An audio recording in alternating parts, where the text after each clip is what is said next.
gorgeously filled with gorgeous football. Remembering the badges, that's where we are, the annual blood drive donation.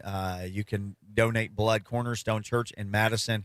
Our friends with the Nashville Metro Police Department, Davidson County Sheriff's Office, Nashville Fire Department, making that possible, along with the Tennessee Titans and Ascension St. Thomas Health. We know it's a big sports weekend, but make it a big weekend to save lives. Give blood as well. You can also go by the American Red Cross Blood Donation Center located on Charlotte Avenue. They're trying to raise 3,000 pints of blood this week, so let's help them just blow that goal completely out of the water. Let's talk some Vols football now. I mean, it's high school football today. It's college football tomorrow, NFL on Sunday. I thought you were going to say the Vols look like a high school team. No.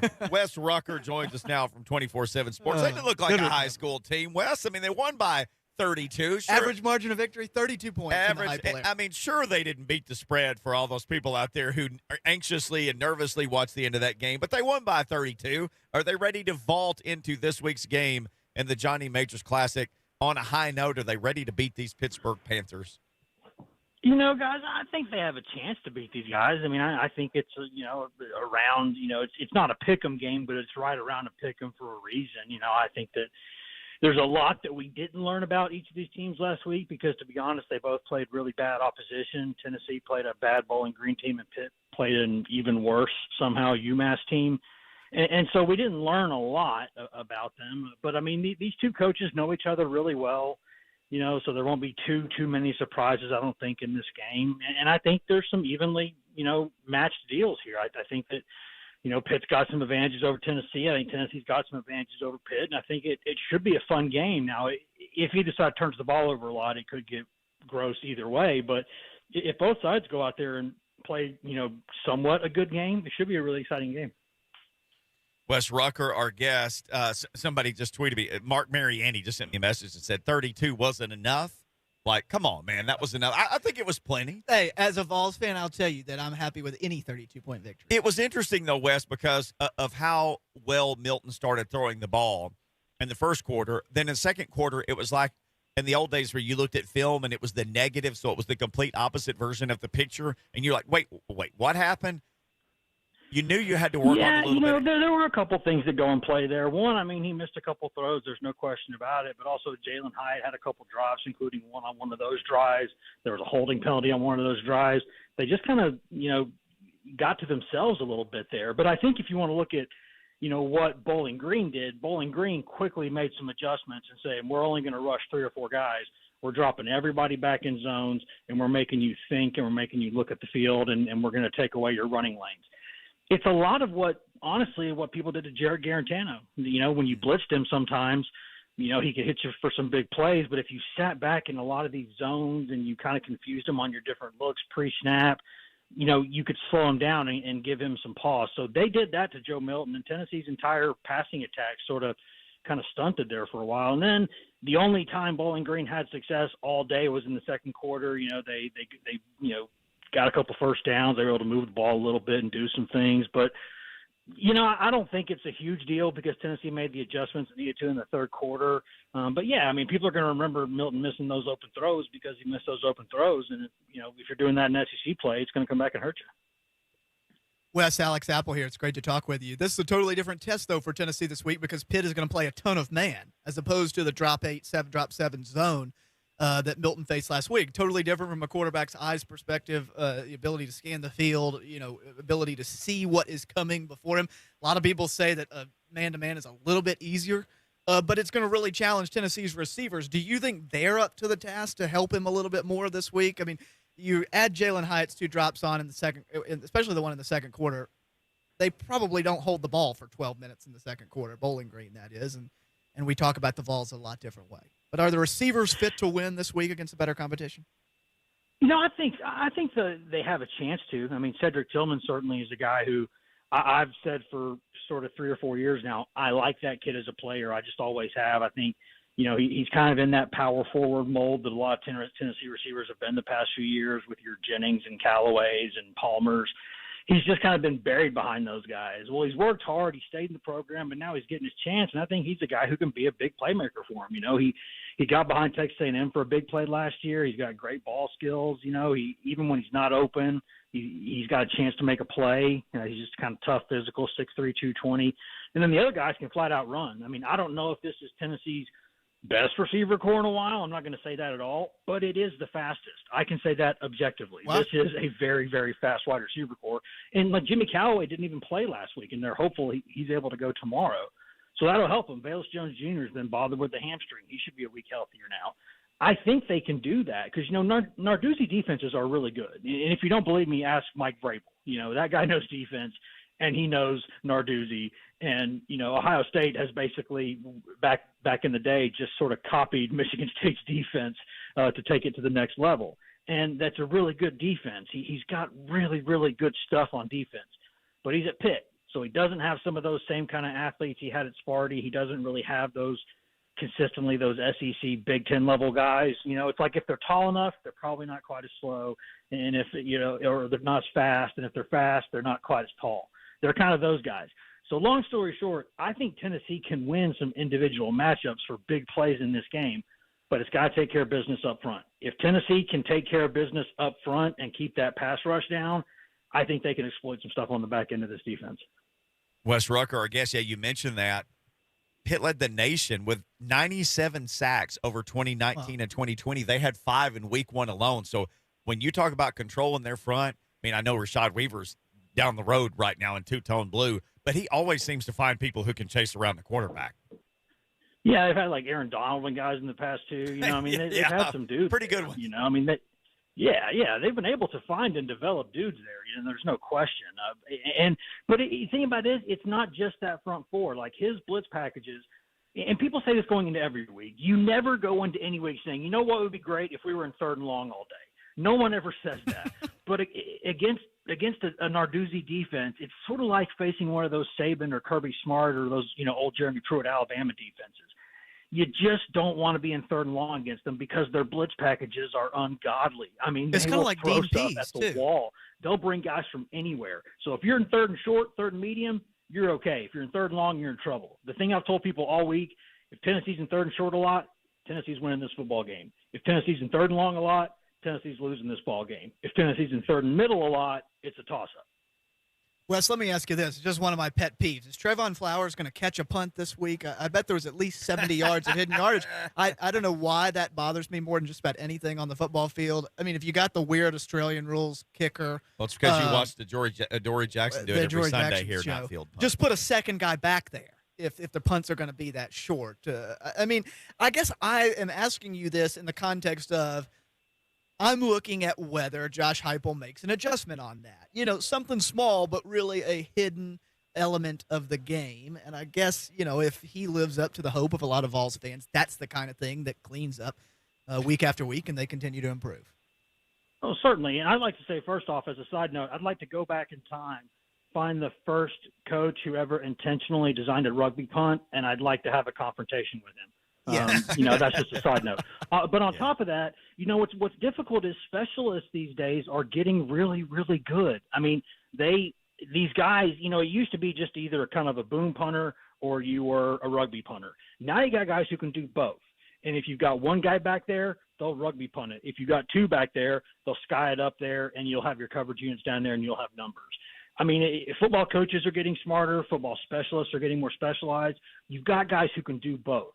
So long story short, Heupel said this week, and I remember this specifically, he said if a team mostly rugby punts and they keep doing it, he will put two guys back there. They have plans for that. But if normally it's a guy who kind of does both, well, you kind of have to pick your poison there. And that's tough because you put two guys back, then you might be in a different situation if a team's going to run a fake. I mean, there are all sorts of things that go into special teams play. And it's always been there, but now it's like really there. You know, it's like coaches, people talk all the time about how offensively coaches are spreading the field and they're doing all these different things with hybrid types and different guys. But really in special teams is where you're seeing just even more crazy stuff these days.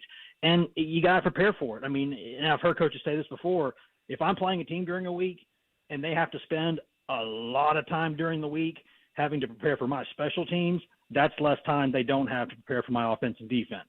So it helps everybody. So it's kind of a complicated answer there, but it's because there's not an easy answer, if that makes sense. We're prepared for Wes Rucker of 24/7 Sports because we're talking to him now. What's the latest health-wise on Cooper Mays? And then what's going on with Tyon Evans? Because I know there are rumors out there, and I don't want to say anything I don't know. What's going on with those two guys? Well, with Cooper Mays, it's the classic game time decision. I haven't gotten an update today, but the last couple of days, the last 48 hours, he's made a lot of progress. And I know he's a tough kid. He comes from a great high school program there at Knox Catholic. He's a tough kid. He's a smart kid. He's been in the training room all week long. He's been trying to get ready, and their hope is that he can go. But it's a 12-week season, so if he can't, they're not going to push him and make the thing worse. So that's the latest on him, kind of game time decision. With Tyon Evans, I mean, what I can't figure out, I know it's a COVID-related issue.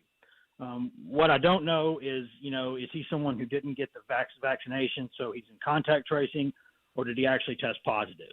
Because if you've been vaccinated, you're only getting tested if you have symptoms. So I can't assume anything here, but the two most likely scenarios here, just looking at logic, are that he either got sick or he didn't have the vaccination and he got contact traced. Those are the two things really that could be the issue. And regardless, if you tested positive, you got to have two positives or two negative tests in 24 hours, and then you're able to go. So they've been holding out hope that he can go, but I wouldn't count on it. Well, good opportunity for Jabari or somebody to step up on Saturday. So my big takeaway from last week was, sure, if you want to sit there and criticize the quarterback play, criticize the quarterback play. But you hired Josh Heupel, a guy who won the Heisman as a quarterback, who has great offenses, who has coached good quarterbacks and developed quarterbacks, to do exactly what it looks like the Vols need. Develop the quarterback. Get him comfortable scanning the field, or to design concepts that are simple enough for him to execute.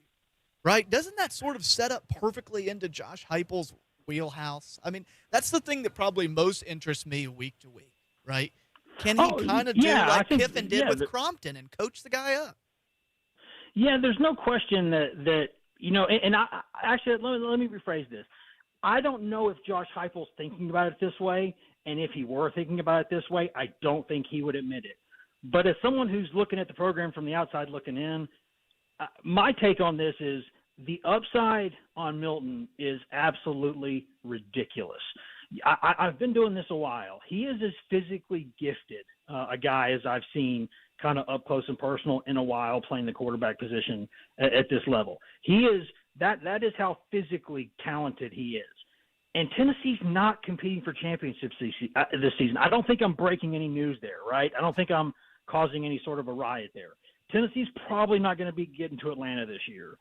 And I would look at Milton as a guy who, man, if I could tap that upside, I would really, really have something. And I get it, man. I mean, as soon as Milton got here in the summer and you heard people talking about his arm strength and his mobility and the way he picked up this offense quicker than they expected, it just kind of seemed like this was going to be his deal for a while. Now, if you go fast forward down to like the Missouri game and he's still sitting there missing open guys, okay, let's have a conversation then. But I would be in absolutely no hurry whatsoever to remove a healthy Joe Milton right now, because the things that he's doing, I honestly think can be corrected. I mean, it's not like he's doing anything where you go, man, that's just not correctable. You're talking about a couple yards difference on a couple of throws. You're talking about processing a little bit faster. Think about how Josh Dobbs dealt with defenses his first couple of years, and then look at the way he scanned the field as a senior and got himself into the NFL. These guys develop. This is an offense that fits Milton, and frankly, I want to see where he goes with it. I think it's exciting to have a guy who has this much potential. That doesn't mean he's not going to frustrate you for a while, because he might. But I think the upside here, I think the juice is worth the squeeze, frankly, and I've always thought that. Well, let me hit you with one more quick question. I'm curious, do you think that the offense was vanilla last week, like intentionally vanilla? I do, but I also think this offense is not complicated. What they do, I mean, Tennessee, I think I read the stat, and I don't have the numbers in front of me, but Tennessee had like the fewest seconds per snap of anybody in the country last year. Tennessee's offense is being run at a ridiculous pace. And the coaching staff offensively universally believed it was not fast enough, and they got on the team all week about it. That should tell you how crazy fast they want to go. If you want to go that fast, you can't be that complex. But the thing is, they just spread the field as wide as it can be spread. They make you declare where your numbers are, what you're going to be playing. They make a call and they go. And it's the pace that makes you uncomfortable. It's the things that are built into it that make it sort of uncomfortable for a defense. It's not really complex. I mean, they have trick plays and things like that. Of course they do. But in terms of just the way the offense is played, go back and watch his offenses at Oklahoma. Go watch them at Missouri and UCF. You don't see a lot of complication there. They're on the ball. They're going fast. And that's what they do. So I think they can be a little bit more complex, but I don't think they're going to be a lot. I think they're going to run their offense. Wes Rucker, about 30 seconds left. If they win this game, they beat Pittsburgh, which is a great test for them. I think a perfect test at this point. What does that mean for Josh Heupel and where they are as far as rebuilding this thing? For me, it means that they have a much better chance to get to a bowl game this season. And if they get to a bowl game this season, I think that's a really good year. People will never look at that as the long-term goal at Tennessee, and they shouldn't. The long-term goal at Tennessee should be to be as good as anybody at anything. But right now, you have to be realistic. Looking at this roster, this schedule, they win this game, they could get to 6 or maybe even 7 wins, and I think that would be a really good thing for them. Wes, great stuff, man. It's always great catching up with you. People can follow you at Wes Rucker 247 or, of course, Go Vols 247. Thank you, man. Enjoy the game on Saturday, and we'll talk again soon. Thanks, Wes. No problem. Anytime, guys. Stay safe out there. Yes, sir. Wes Rucker. All right, when we come back, Doug Matthews was on with us yesterday, and I asked him about how much of the stuff with Joe Milton is you go, yeah, I can fix that coaching-wise. How much of it is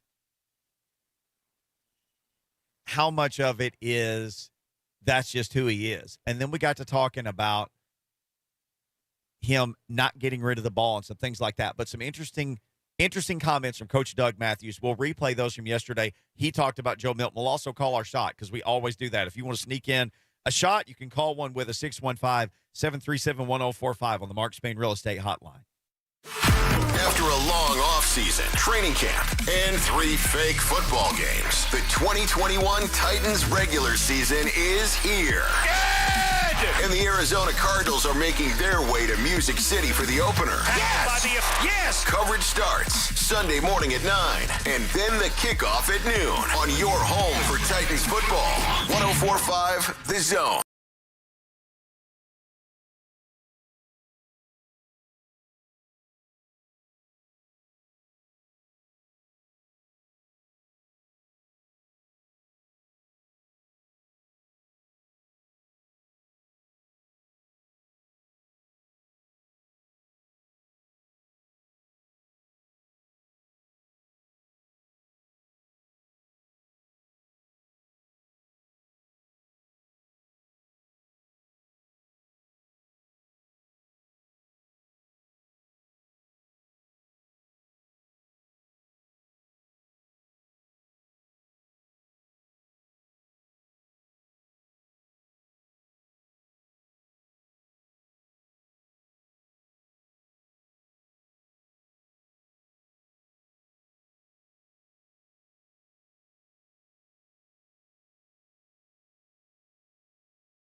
as he's doing a little traveling.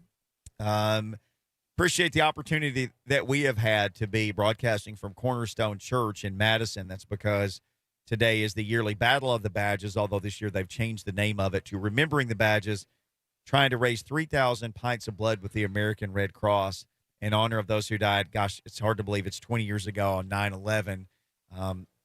Metro Nashville Police Department, Davidson County Sheriff's Office, Nashville Fire Department making this happen, along with the Titans and Ascension St. Thomas, Two Rivers Ford. They're the ones who allowed us to be out here today. We appreciate everybody involved. We appreciate police and Sheriff's Office and the Fire Department and all that they do to throw themselves in harm's way for us. And then today, they all roll up their sleeves. They give blood. You can come by here today until 4 o'clock if you can give blood. If not, hit the Red Cross Blood Donation Center on Charlotte Avenue. Everything you give the rest of this week will count towards their goal of 3,000 pints of blood.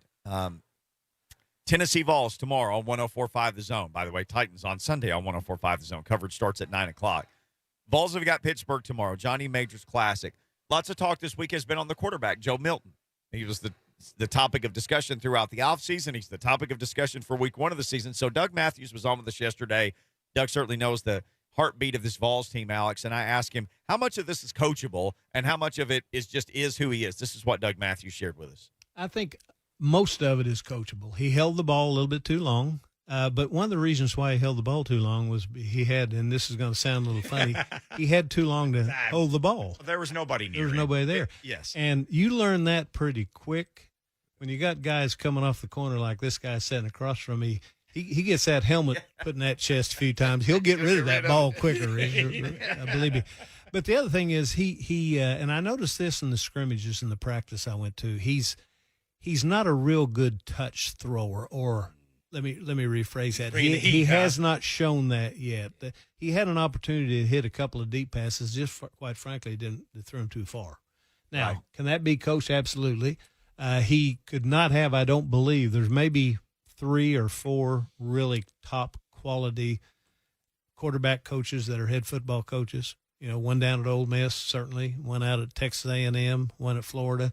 Josh Heupel's one of those coaches, so he's got the best guy working for him. And Coach Heupel knows exactly what he wants. He has made it very plain that he is going to stick with Milton. That's his man. Now, can that change? Darn right it can change. But let's see how he does against Pitt. I think we'll see a better Joe Milton in this ball game. Better Joe Milton would be huge for the team. Yeah. One thing is that Coach talked about was they're just going to be last week was comical. Him just standing back there flat-footed with no one around him. Pittsburgh is going to come after him. And there's a psychological thing of when you have that much time or in anything, if somebody said, I'll give you $20 or you can try to throw this ball in a bucket and I'll give you 60, that the human nature a lot of times is to take 60. And he's standing there and he's pointing guys kind of around the field. The key is, what I'm sure he has heard a dozen times this week is take what's given to you. Take what's right in front of you. An 8-yard gain on first down is something that you're going to have success with, converting 2nd and 2, 3rd and 2 every single time against Bowling Green. But, you know, if on first down you overthrow the deep ball and then you overthrow the next one and you're in 3rd and 10, you give that lesser talented team a chance. And it's exactly what I asked Wes Rucker about in the last segment. You need Josh Heupel to coach up the one position that he should know how to coach better than anybody else. That's why he got hired. That's why he's had success as a football coach. And so let's do it. Let's give him a chance and give Joe Milton a chance. And if they don't do it, well, I don't know. That's just the Vols' luck. It seems like it's cyclical. But I bet that Josh Heupel can really make some improvements given time with Joe Milton. A lot of the Cardinals' success against the Titans on Sunday is going to be how well can the Titans contain the quarterback running the ball. It was 800 yards rushing last year.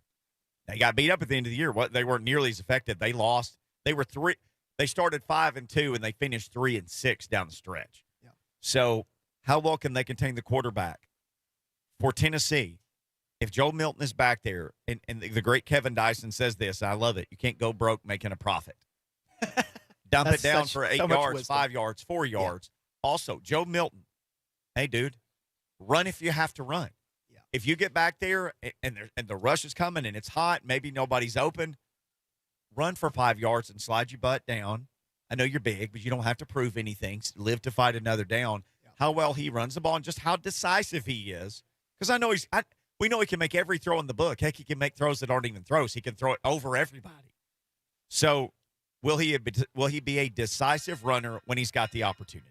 Well, it's going to the Vols are an appetizer for the main course for me on the Titans on Sunday. I can't wait to watch them play. I'll call my shot real quick. The Titans are going to win. They have a better head coach. It comes down to that. I said Cliff Kingsbury stunk earlier in the show. I stand by that.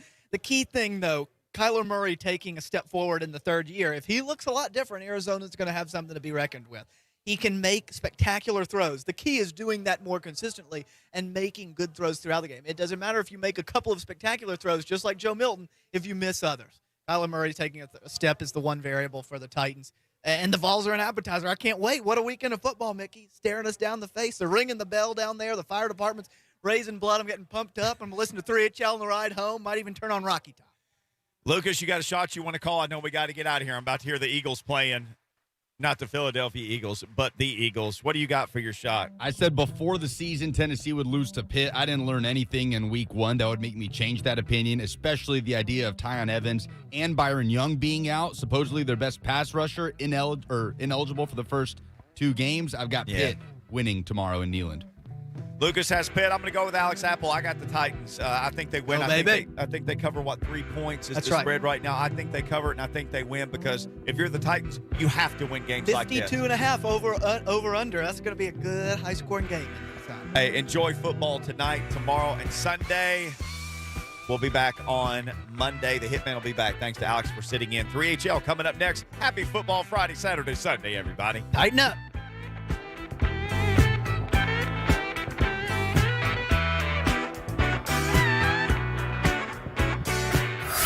Last year has brought radio back into your home. All you have to do is say, Alexa, play 104.5